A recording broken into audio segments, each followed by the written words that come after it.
In this video, we're going to work on an integration question that has to do with a function that has logarithmic expressions.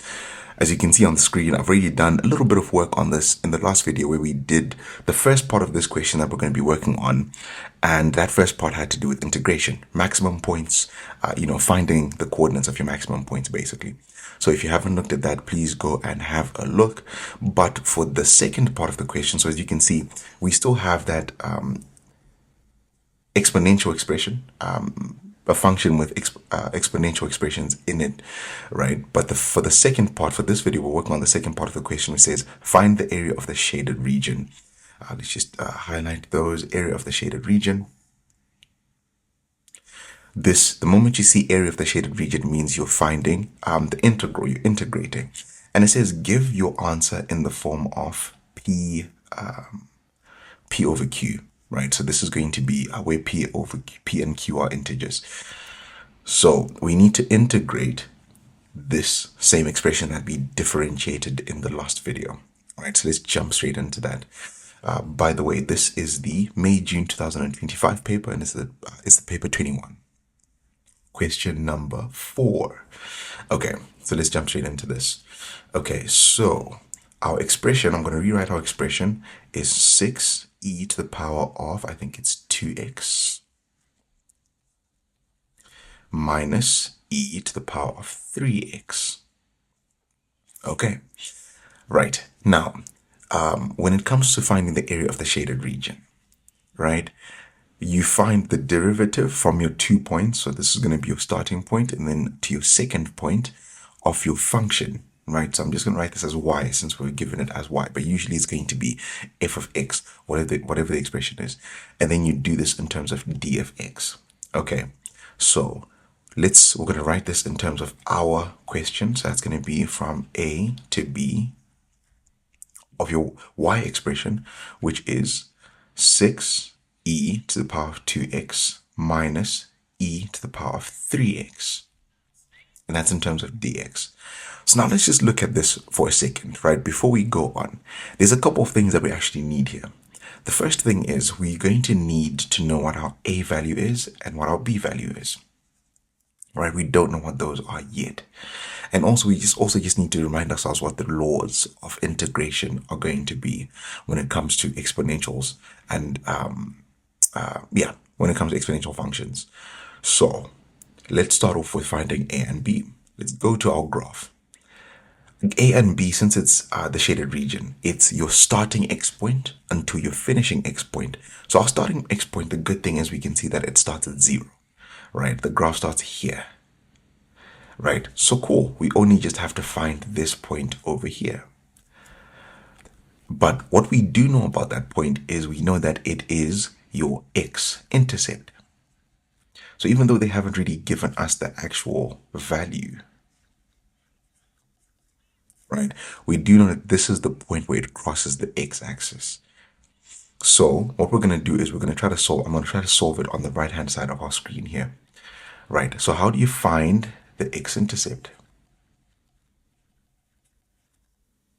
I don't know if I'm spelling intercept correctly. I don't know if there's an R there. But anyway, if I am spelling it wrong, please bear with me. But now the question is, what is an x-intercept? X-intercept is the point where your y value is 0, because you're on this y is equal to 0 line over here. So we're going to say we're trying to find the point at which our y expression is equal to 0. So we're going to say where we have our y over here, we're going to replace it with a 0. So that's equal to 6e to the power of 2x minus e to the power of 3 of x. Okay. We're going to make x the subject of the formula. So we're going to take this e to the other side, and it's going to become positive. So that's going to be positive e to the power of 3x is equal to 6e to the power of 2x. Then what do we do from this point? What we do is, and we explained this in the last video, right? But we're going to explain it again. Essentially, when you have two values with the same base, two exponential values with the same base, what you want to do is you want to bring those together through multiplication or division, because remember, your log laws tell you that if I have x to the power of a divided by x to the power of b, I can combine this as long as the base is the same. This becomes x to the power of a minus b. So I can combine two expressions with the same base through division. If it were multiplication, the powers would add, right? So what I'm going to do is I'm going to divide by the smaller power, which is 2 of x. I'm going to divide both sides by 2, e to the power of 2 of x. It's going to cancel on this side.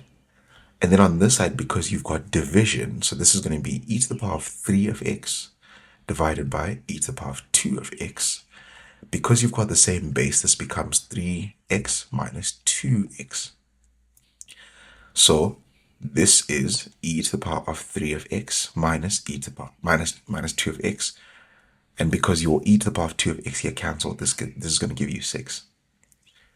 And this is going to become e to the power of x. That's equal to 6.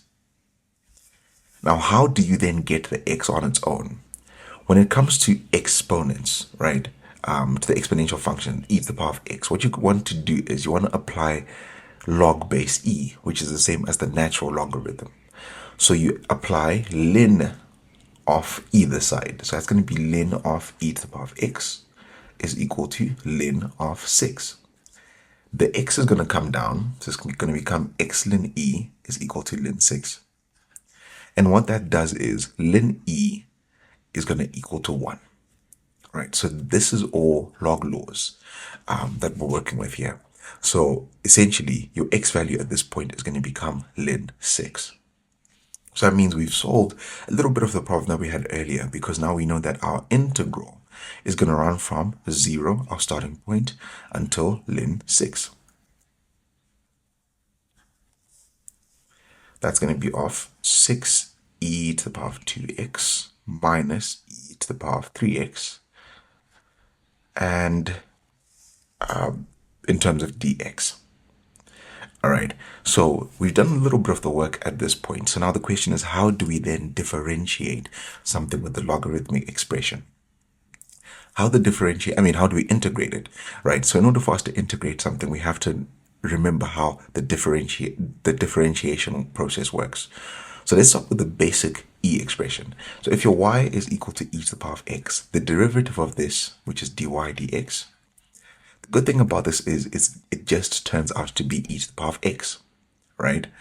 But now if we had this as a more complex function, right, e to the power of some function, some expression, f of x, this is where chain rule now comes in. So this is going to be dy dx is equal to, so chain rule tells us that we take the expression, which is f of x, you find the derivative of that expression, and you multiply by the original expression. So that's going to be the derivative of this e to the power of the original function. The reason why I'm explaining differentiation is because integration is the exact opposite of that. So we need to follow the process, the opposite process. So if I have a function, a y function is equal to e to the power of some expression f of x, the integral of this expression is going to be equal to, remember, we said in this case, the only thing we did was to multiply by the derivative of our power. So now, because integration is the exact opposite, so we now need to divide by the first derivative of our power.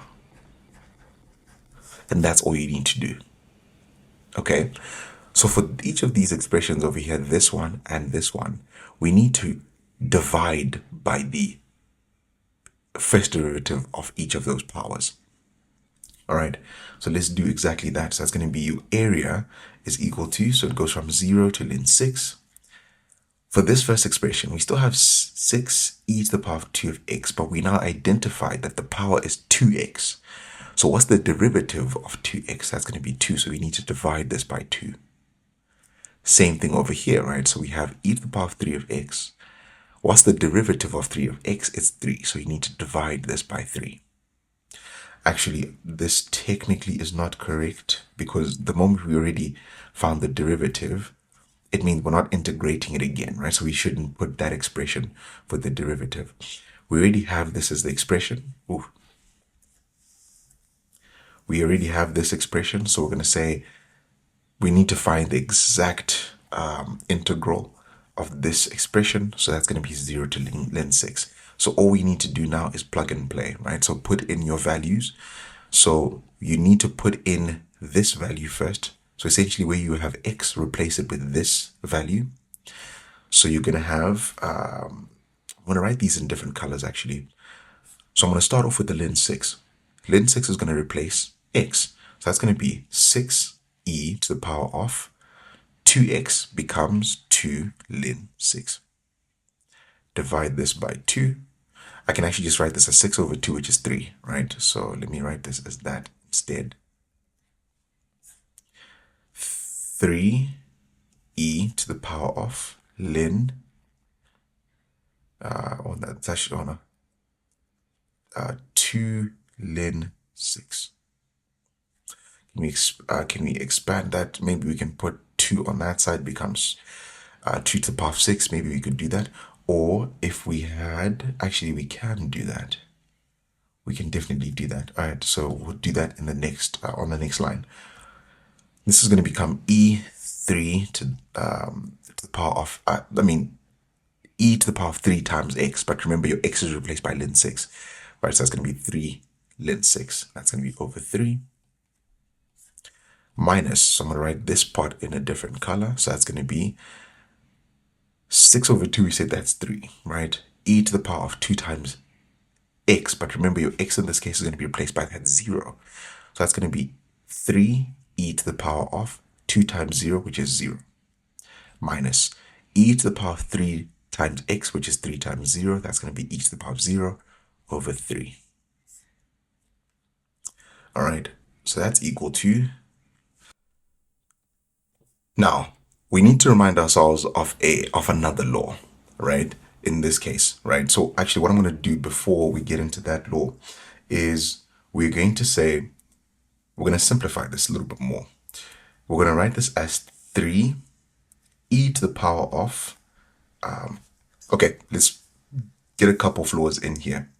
First law is log base of a x, if I have a number, let's just say this number is b.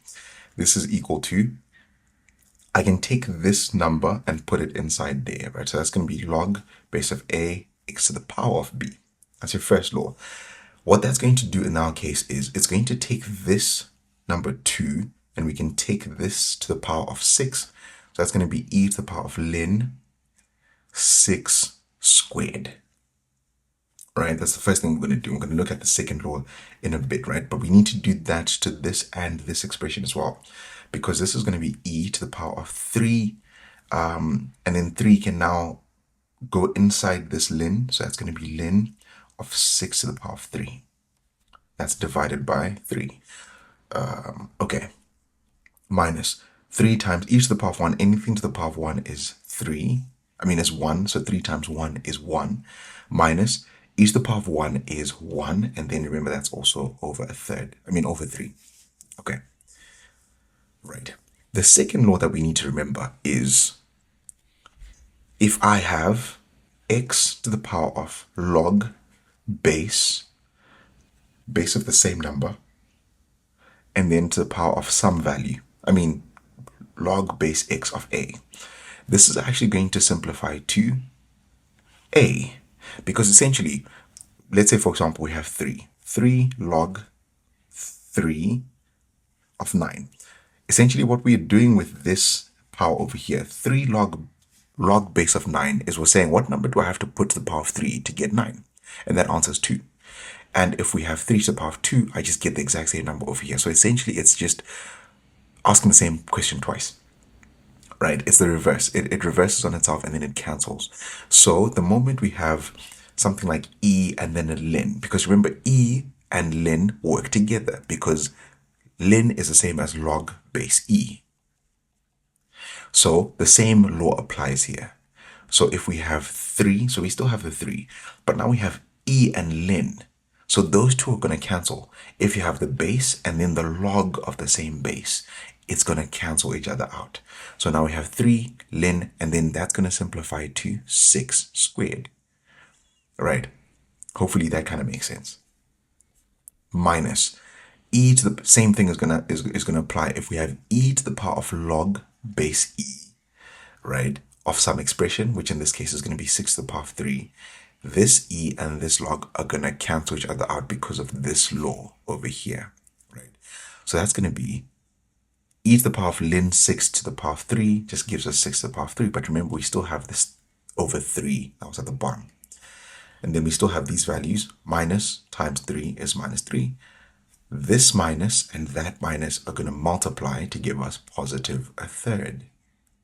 All right, that's going to be equal to, so now we can do this very quickly. 3 times 6 squared, that gives us 36 times 3. I'm going to punch that into my calculator. That's going to be 108. Minus 6 to the power of 3 divided by 3. Again, I'm also punching this into my calculator. That's 72. Minus 3 plus a third. All right. I'm just going to, again, throw that into my calculator. But just to remind us, right, they said, so this is 33 and a third, which can be simplified as 100 over 3. Let's go back to the question. The question says, give your answer in the form of p over q, where p and q are integers. So in this case, p is equal to 100, and then our q value is equal to 3. Okay, so that is how we solve that problem. All right, so I know at some point it got a little bit tricky, especially when it came to this part and simplifying logarithm, the expression, the ease. But it's very important just to make sure that you're comfortable with log laws, especially when it comes to questions like this. So if you'd like me to make additional videos just explaining log laws, let me know. But for now, I hope this made sense, and I'll see you in the next video.